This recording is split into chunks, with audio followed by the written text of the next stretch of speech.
In this video, I'm going to show you how to download VirtualBox. Head to your favorite browser, search VirtualBox or use the link down below.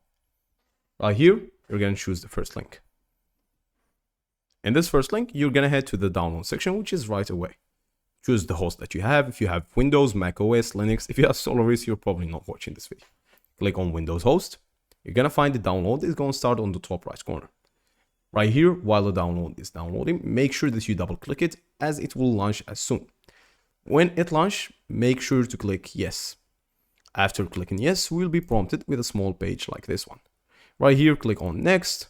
Choose on actually like downloading. Since I already have it downloaded, I'm going to show you how to actually download it directly. So after clicking on yes, you'll be prompted with this page.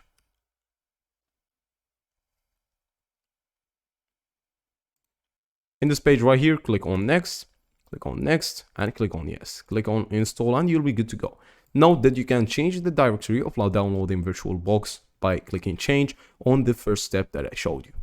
Changing directory means that you will change the place where you're going to download your files. You're either going to choose something like local disk, or if you have another disk size, I already have one, that will be it. After the status is being downloaded, all you have to do is click on next and you'll be basically good to go. Click on finish. And that's basically it. You've successfully downloaded VirtualBox and you can find it right here. We're going to go through VirtualBox in another tutorial, so follow along.